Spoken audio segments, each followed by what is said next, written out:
ഞാനിവിടെ ഉണ്ട്, ഇറങ്ങി നിന്ന് അതിനു വേണ്ടിയിട്ടാ ഇങ്ങോട്ട് വരാൻ വിളിക്കുന്നു. നിങ്ങൾ പറയണ്ടേ, നിങ്ങൾ വിനു മോഹൻ ഒന്ന് ഫോൺ ചെയ്ത് എന്നോട് പറയണ്ടേ ഇവരുടെ നിപ്പുണ്ടെന്ന്. ഞാൻ അന്നേരം ഇവിടെ വന്നേനെ കേട്ടോ. അതിലൊന്നും ഭയന്ന് ഓടുന്ന ആളല്ല. ഇവിടെ ഉണ്ട് ഞാൻ ഇരവിപേര് പോവാണ്. അവിടെ YMA ലൈബ്രറിയുടെ പരിപാടിയാണ്. അതിനുശേഷം പത്തനംതിട്ട ടൗണിൽ കാണും. എങ്ങോട്ടും പോകാൻ ഉദ്ദേശിക്കുന്നില്ല. അതായത് വിനുമോഹനൊന്ന് പറയണ്ടേ, ഇവരിവിടെ വന്നിട്ടുണ്ടെന്നൊന്ന് ഫോൺ ചെയ്ത് പറയണ്ടേ. ഞാൻ ഇങ്ങനെ വരത്തില്ലായിരുന്നോ? അവരും നിങ്ങളും കൂടെ ഒക്കെ അങ്ങോട്ടും ഇങ്ങോട്ടും സംസാരിച്ചിട്ട് അവർ വന്നിട്ട് അവർ പോയി കഴിഞ്ഞ് ഞാൻ വന്നു എന്ന് പറഞ്ഞാൽ ശരിയാണോ? നിങ്ങളോടല്ല അവർ പറഞ്ഞിട്ട് വരിക. അവർ ഫോൺ ചെയ്തിട്ടല്ലല്ലോ, എന്നെ ഫോൺ ചെയ്തിട്ടല്ലേ വരിക. ഒരു പോലീസ് സന്നാഹം വേണ്ട, പാർട്ടി പ്രവർത്തകര് അവിടെ ഉണ്ടാകും. അതിൽ ഒരു പ്രശ്നവും ഇല്ല. വിനുവിനെ ഫോൺ ചെയ്ത് അവർ വരുന്നത് പോലെ എന്നെ ഫോൺ ചെയ്തിട്ടല്ലല്ലോ വരുന്നേ. അല്ല, അന്നേരം അവർ പോയി കഴിഞ്ഞ് വന്നു എന്ന് പറയുമ്പോഴേ പിന്നെ എങ്ങനെയാ വന്നേ? അല്ല, വിനു എങ്ങനെ വന്നു? അല്ല, അതുകൊണ്ട് ഞാൻ ഇവിടെ ഉണ്ടെന്നേ. അല്ല, ഈ ഒറ്റപ്പെട്ടാന്ന് നിങ്ങളുടെ ഭാഷയിലെ ആരോഗ്യ വകുപ്പിലെ പ്രശ്നങ്ങൾ എന്ന് പറഞ്ഞാൽ നിങ്ങളുടെ ചാനൽ ഹരിപ്പാട് നിയോജക മണ്ഡലത്തിൽ കരുവാറ്റയിലുള്ള ഒരു സ്വകാര്യ ആശുപത്രിയിൽ ഇതേ ഒരു സംഭവം ഉണ്ടായപ്പോൾ നിങ്ങൾ റിപ്പോർട്ട് ചെയ്തോ? ചെയ്തോ? വിനു മോഹൻ പത്തനംതിട്ട ജില്ലയിലുള്ള ആളല്ലേ? 10 വർഷം മുൻപ് ജനറൽ ആശുപത്രിയിൽ ഒരു ഹൃദ്രോഗ ചികിത്സാ വിഭാഗം ഉണ്ടായിരുന്നോ?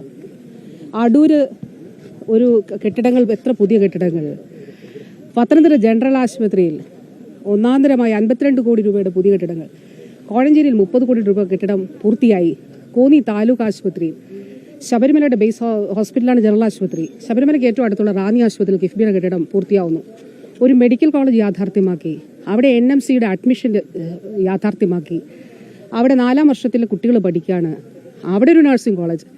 പത്തനംതിട്ടയിൽ ഒരു ഗവൺമെൻറ് നഴ്സിംഗ് കോളേജ്. തിരുവല്ലയിൽ പുതിയ കെട്ടിടം. അതുപോലെ എഴുമറ്റൂരിൽ പുതിയ കെട്ടിടം. ചിറ്റാറിൽ അമ്മയും കുഞ്ഞും കെട്ടിടം. ഏത് കാലത്താണ് ഇത് നടന്നത്? അപ്പോൾ ആരോഗ്യ മേഖലയിൽ ഏത് പ്രശ്നത്തെക്കുറിച്ചാണ് പറയുന്നത്? ഇനി ഒറ്റ കാര്യം പറയട്ടെ, ആരോഗ്യ മേഖലയിൽ, സർക്കാർ ആരോഗ്യ മേഖലയിൽ ആശ്രയിക്കുന്നത് സാധാരണക്കാരാണ്. നിസ്സഹായരായിട്ടുള്ള, ശബ്ദമില്ലാത്ത സാധാരണക്കാരായിട്ടുള്ള ആളുകളാണ് ആശ്രയിക്കുന്നത്. അങ്ങനെ ആശ്രയിക്കുന്ന ആളുകളെ സംബന്ധിച്ചിടത്തോളം പൂർണ്ണമായിട്ടും ഏറ്റവും മികച്ച ചികിത്സ ലഭ്യമാകണമെന്നുള്ളത് തന്നെയാണ്. അങ്ങനെ ലഭ്യമാക്കാത്ത ആർക്കെതിരെയും നടപടി ഉണ്ടാകും എന്നുള്ളതാണ്. ഞാൻ ഇത്രയും പറയാൻ കാരണം, അവർ പോയി കഴിഞ്ഞാണോ ഇവിടെ എത്തുന്നതെന്ന് വിനുമോഹൻ ചോദിച്ചുകൊണ്ടാണ്. അവരെന്നെ ഫോൺ ചെയ്തിട്ടല്ല വരുന്നത്. അത് നിങ്ങളൊക്കെയാണ് ഫോൺ ചെയ്തിട്ട് വരിക. ഞാൻ ഇവിടെ തന്നെ ഉണ്ടാവും.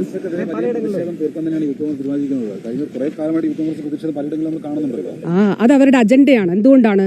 കേരളത്തിലെ സ്വകാര്യ ആശുപത്രിയിലെ, സ്വകാര്യ ആരോഗ്യ മേഖലയിലെ കുത്തകകൾ വന്ന് ഇവിടെ വിലയ്ക്ക് വാങ്ങിക്കഴിഞ്ഞു.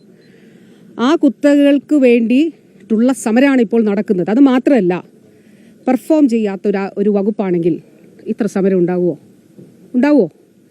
ഏറ്റവും മികച്ച നിലയിൽ ആരോഗ്യ മേഖലയിൽ മാറ്റങ്ങൾ, ചികിത്സാ സംവിധാനങ്ങൾ, അതിൽ കൺമുന്നിലുള്ള പത്തനംതിട്ട ജില്ലയിലുള്ള കാര്യം മാത്രമാണ് ഞാൻ പറഞ്ഞത്. ഇവിടെ പത്തനംതിട്ട ജില്ലയിലെ നമ്മുടെ ആശുപത്രികളിലുള്ള മാറ്റം മാത്രമാണ് പറഞ്ഞത്. അങ്ങനെ മറ്റ് 13 ജില്ലകളിലും ഇതേപോലെയാണ് സാധ്യമായിട്ടുള്ളത്. നമ്മുടെ തൊട്ടടുത്ത് അടുത്ത ജംഗ്ഷനിലേക്ക് പോയാൽ അവിടെ ജനകീയാരോഗ്യ കേന്ദ്രമുണ്ട്. ചന്ദനപ്പള്ളി ഇവിടെ നിന്ന് അങ്ങോട്ട് സഞ്ചരിച്ചാൽ അവിടെ 2 കോടി രൂപയുടെ പുതിയ ബ്ലോക്ക് യാഥാർത്ഥ്യമാകുകയാണ്. ഇവിടെ ഒരു ആയുർവേദ ആശുപത്രിയുണ്ട് തൊട്ടടുത്ത്. ആ ആയുർവേദ ആശുപത്രി നമ്മുടെ നാട്ടിലൊക്കെ കഷായ ആശുപത്രി എന്നാണ് പറയുന്നത്. ദൂരദേശങ്ങളിൽ നിന്ന് പോലും ആളുകൾ ഇവിടെ വന്ന് ചികിത്സ എടുക്കുന്ന ഒരാശുപത്രിയാണ്. അവിടെ പുതിയ കാലത്തിൻ്റെ നിർമ്മാണം 15 കോടിയോ 10 കോടി രൂപ അനുവദിച്ച് പുതിയ കെട്ടിടം പണിയാനായിട്ട് പോവുകയാണ്. അപ്പോൾ മനുഷ്യസാധ്യമായിട്ടുള്ളതുപോലെയുള്ള പ്രവർത്തനങ്ങൾ ഇവിടെ ചെയ്യുന്നുണ്ട്. എന്തിനാണ് ഈ പ്രതിഷേധം? എനിക്കതാണ് ചോദിക്കാൻ.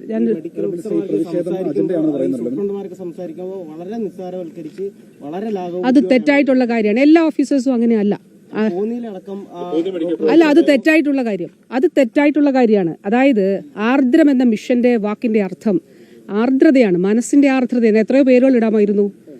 ആർദ്രം എന്ന് പറഞ്ഞാൽ ആർദ്രതയാണ്. ശരീരത്തിന്റെ രോഗത്തിനും മനസ്സിനും, അതായത് എനിക്കിപ്പോൾ ഒരു പനി ഉണ്ടെങ്കിൽ എൻ്റെ മനസ്സും അതുപോലെ എനിക്കൊരു വിഷമം ഉണ്ടാവും. മറ്റു രോഗങ്ങൾ ഉള്ളവരാണെങ്കിൽ അതിനനുസരിച്ചിട്ട് മാനസിക വിഷമമുണ്ട്, ഇമോഷണലായിട്ട് പ്രശ്നമുണ്ട്, ഫിനാൻഷ്യലായിട്ടുള്ള പ്രശ്നങ്ങളുണ്ടാകും. അപ്പോൾ ആർദ്രതയോടെയുള്ളൊരു സമീപനം ഉണ്ടാകേണ്ടത് അനിവാര്യമാണ്. എല്ലാ ഡോക്ടേഴ്സും അങ്ങനെ അല്ല. ദയവായിട്ട് അത് അങ്ങനെ കാണരുത്. അതായത് ഇപ്പോൾ എത്ര ഡോക്ടേഴ്സ്, ജയകുമാർ ഡോക്ടറെ പോലെയുള്ള കോട്ടയം മെഡിക്കൽ കോളേജിലെ ഡോക്ടറെ എങ്ങനെയാണെന്ന് വെച്ചാൽ കയ്യിൽ നിന്ന് പണം എടുത്തു കൊടുത്ത് ആംബുലൻസിന് പൊയ്ക്കോളൂ എന്ന് പറയും. എത്ര ഡോക്ടർമാരെന്നറിയോ, ഭക്ഷണം ചിലപ്പോൾ രാവിലെ വന്ന് നിങ്ങൾ കഴിച്ചോ എന്ന് ചോദിച്ച് കഴിച്ചില്ല എന്ന് പറഞ്ഞാൽ കയ്യിൽ നിന്ന് പണം എടുത്തു കൊടുക്കുന്ന ഡോക്ടേഴ്സ് എത്ര പേരുണ്ടെന്ന് അറിയാമോ? നമ്മളുടെ ഈ റോഡ് പോയി നിൽക്കുന്ന കൂടലിൽ നിന്ന് തൊട്ടപ്പുറത്താണ് കലഞ്ഞൂരിൽ വിദ്യ എന്ന ഒരു പെൺകുട്ടി.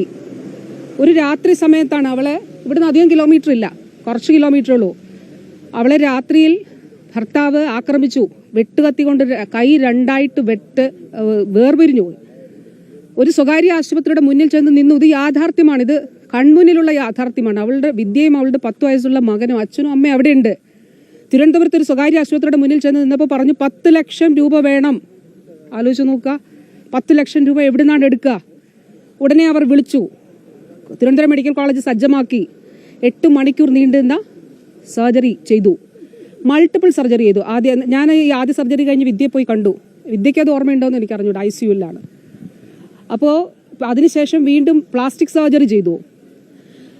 ആ ഞരമ്പുകളിലൂടെ രക്തമൊഴുകി 10 ലക്ഷം രൂപയുടെ സ്ഥാനത്ത് 1 രൂപ പോലും ചെലവില്ലാതെ ആ വിദ്യയെ ആരോഗ്യവകുപ്പ് ചേർത്ത് പിടിച്ചു. അതേ ആശുപത്രിയുടെ ഈ സർജറി നടന്നതിൻ്റെ അടുത്ത ഫ്ലോറിൽ ഇന്റർവെൻഷണൽ ന്യൂറോളജി എന്നൊരു വിഭാഗമുണ്ട്. പക്ഷാഘാതം വന്നാൽ 15-20 ലക്ഷം രൂപ, അതായത് വലിയ രക്തക്കുഴലുകൾക്ക് ബ്ലോക്ക് ഉണ്ടാകുമ്പോഴാണ്. അവിടെ ആ ബ്ലോക്ക് ഉണ്ടാകുമ്പോൾ സ്വകാര്യ മേഖലയിൽ 15-20 ലക്ഷം രൂപ ചെലവാണെങ്കിൽ സർക്കാർ മെഡിക്കൽ കോളേജിൽ സൗജന്യമായിട്ട് APL വിഭാഗത്തിന് ഏറ്റവും മിതമായ നിലയിൽ ഇത് ലഭ്യമാണ്. കഠിനാധ്വാനം ചെയ്യുന്ന ഡോക്ടർമാരുണ്ട്, 24 മണിക്കൂറും ക്യാമ്പസിൽ പ്രവർത്തിക്കുന്നവരുണ്ട്. അതുപോലെയുള്ള DHSലും ഉണ്ട്, DMEലും ഉണ്ട്. അങ്ങനെ അല്ലാത്ത ചിലരും ഉണ്ട്.